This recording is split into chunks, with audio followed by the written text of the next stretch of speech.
पाडळी बुद्रुकच्या छत्रपती शाहू ग्रामीण बिगर शेती पतसंस्थेसंदर्भात संचालक विश्वास पाटील यांनी केलेल्या आरोपांच्या अनुषंगानं संस्थेचे पदाधिकारी आणि इतर संचालकांनी पत्रकार बैठक घेत खुलासा केलाय।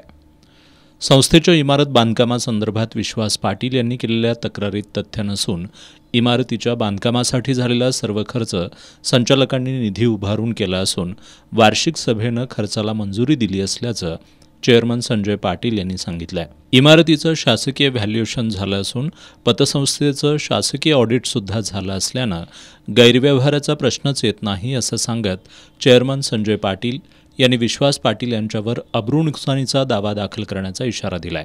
संस्थेला बाधा आणणाऱ्या या विद्यमान संचालकाच्या विरुद्ध व्यक्तिदोषापोटी हा आरोप केलेला आहे संस्थेविरुद्ध, आणि त्यासाठी चेअरमन आणि संचालक बॉडी या नात्यानं आम्ही त्यांच्या विरुद्ध अब्रू नुकसानीचा दावा दाखल करत आहोत। आता हे दाखल करत असताना एका संस्थेमध्ये दूध संस्थेमध्ये ते सचिव होते, वयोमानानुसार ते रिटायर्ड झाले होते, रिटायर व्हायला पाहिजे होतं, परंतु त्यांना 1.5 वर्ष जादा वाढवून दिलं आणि त्यानंतर सुद्धा ते रिटायर्ड व्हायला तयार नाहीत।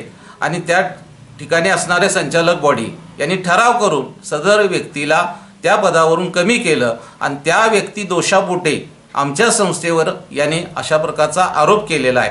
हा आरोप अत्यंत चुकीचा आहे आणि अशा प्रकारे संस्था जर बदनाम करायची असेल तर कोणाऱ्या नुकसानीला त्यांनी जबाबदार राहावं आणि त्यांनी या अब्रू नुकसानीच्या दाव्याला समोर जावं।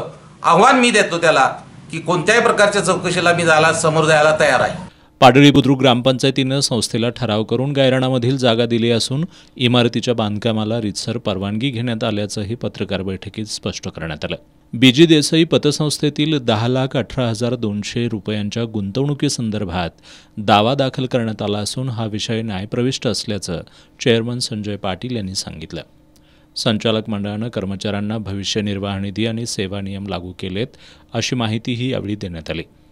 या पत्रकार बैठकीला व्हाईस चेअरमन संभाजी आंग्रे, संचालक प्रकाश पाटील, महादेव पाटील, दीपक पाटील, दीपक मुदगल, ज्ञानदेव पाटील, श्रीमंत कांबळे, नारायण कळंत्रे, बाबासाहेब चौगुले, रुपाली पाटील, सचिव भिकाजी वनारे आदी उपस्थित होते।